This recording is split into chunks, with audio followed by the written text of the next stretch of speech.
वर्णावी थोरावी माझ्या मराठी भाषेची, तिच्या एकेका शब्दाला गोडी असे अमृताची. नाना बोलींनी सजली जशी मराठी नटली, सह्याद्रीच्या कपाऱ्यात रानगंधात भिजली. तिचे शब्द गाती गाता अभंगातूनही टेकला मी नम्र माता. असो कोणताही पंथ, असो कोणताही प्रांत, कधी नाही भेदभाव, कधी मानते ना खंत. माझी मराठी माऊली साऱ्या विश्वाची सावली, विश्व शांतीची प्रार्थना तिच्या उदरी जन्मली. काय वर्णावी थोरवी माझ्या मराठी भाषेची. मराठी म्हणजे काय? माझी मायबोली मराठी, अमृताहुनी रसाळ म्हणजे मराठी, भाषेचा गोडवा म्हणजे मराठी, एकमेकांबद्दलचा आदर आपुलकी म्हणजे मराठी, जीवनाला दिशा देणारी भाषा म्हणजे मराठी, शौर्याची हाक मराठी, पराक्रमाची आग मराठी, अन्यायावरचा राग मराठी आणि शिवरायांचा वाघ मराठी. एवढाच काय तर अवघा महाराष्ट्र मराठी, अवघा महाराष्ट्र मराठी. आणि याच महाराष्ट्राच्या मातृभाषेला म्हणजे मराठी मायबोलीला माझा मानाचा मुजरा, माझा मानाचा मुजरा. मराठीची गंगा संस्कृताच्या स्वर्गातून निघाली आणि प्राकृताच्या पर्वतातून महाराष्ट्रात आली आणि तिला तीर्थाचे स्वरूप संत ज्ञानेश्वरांनी आणलं.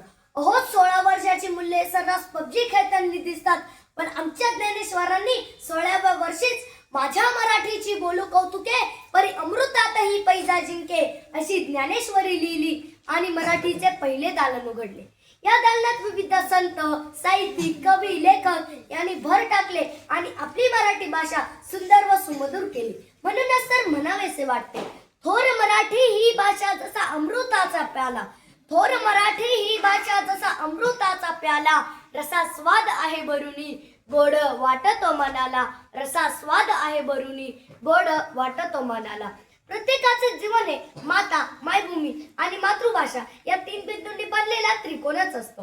माता जी आपल्याला जन्म देते, अन्न देते, पालन पोषण करते. मातृभूमी जी आपल्याला आसरा देते आणि मातृभाषा जी आपल्याला लहानपणापासूनच संस्कारांचे बाळकडू पाजते.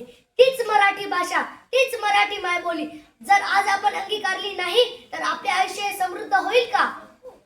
इंग्रजी शिकू नका असे माझे मत नाही, पण इंग्रजी शिकता शिकता मराठीकडे का दुर्लक्ष?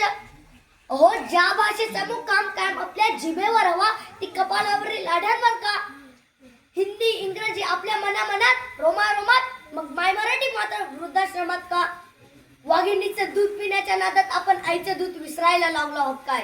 मात्र मातृभाषेतून शिकलेली गोष्ट सदैव स्मरणात राहते हे विसरून चालणार नाही. म्हणूनच तर म्हणावेसे वाटते, जगत राहावी शिकत राहावी, जगत राहावी शिकत राहावी, समजत राहावी हसत राहावी, समजत राहावी हसत राहावी. अशी ही माझी माय मराठी, अशी ही माझी माय मराठी. धन्यवाद.